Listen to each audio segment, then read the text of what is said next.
Hello, lovely soul! Welcome back po sa aking channel. Ayan, lovely soul, don't be too hard on yourself. Okay? Relax lang and maging kalmado ka lang. Minsan, may mga pangyayari sa ating buhay na hindi natin inaasahan. Kasi, kumpiyansa tayo na ang lahat ay okay. Ang lahat ay nangyayari or ang lahat ay mangyayari ayon sa gusto nating mangyari. Pero biglang hindi umayon sa atin ang universe or hindi umayon sa atin yung plano natin. Hindi umayon ang lahat. Hindi nangyari ang lahat ayon sa kagustuhan natin. At kahit na nga,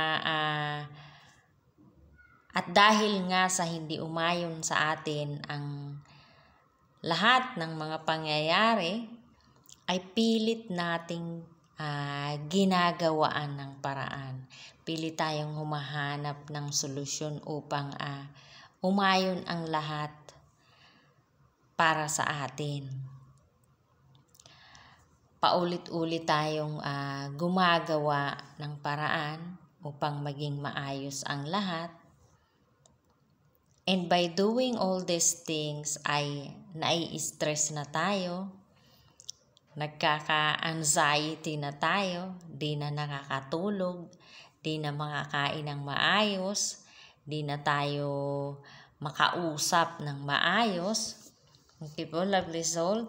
And by doing all these things, without realizing na we become too hard on ourselves na pala. And kasi we want everything na mangyari is ayon sa kagustuhan natin. Kaya hindi natin nare-realize na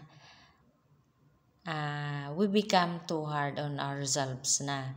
Sinisisi na natin yung sarili natin dahil sa nangyaring yun. Okay? So kung ito man po ay nangyari sa buhay nyo, okay? Ang kailangan nyo lang pong gawin is maging kalmado kayo, mag-relax kayo. Kasi kapag relax kayo at kalmado ay makakaisip kayo ng tama on a higher perspective. Okay po, lovely soul? And marirealize mo, maiintindihan mo kung bakit nangyari yun.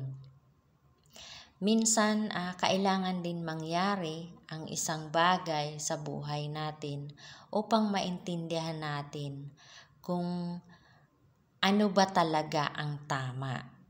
Okay po, lovely soul? And be kind and compassionate to yourself, okay?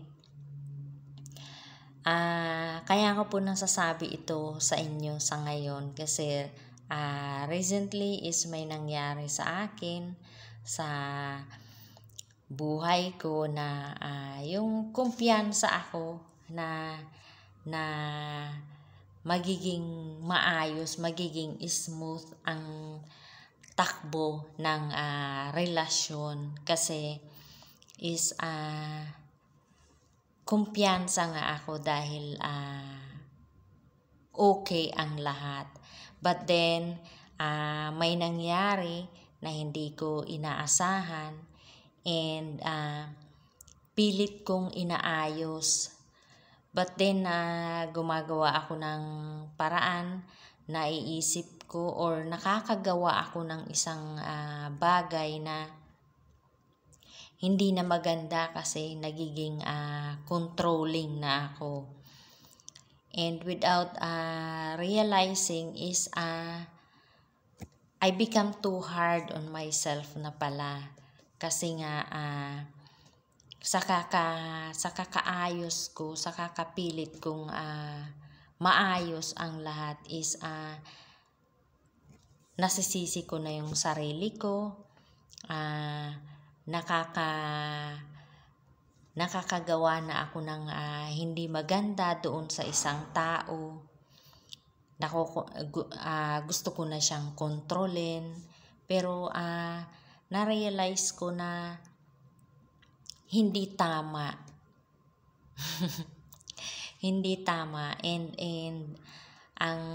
yun nga sinabi ng spirit guides ko na I become too hard on myself na pala.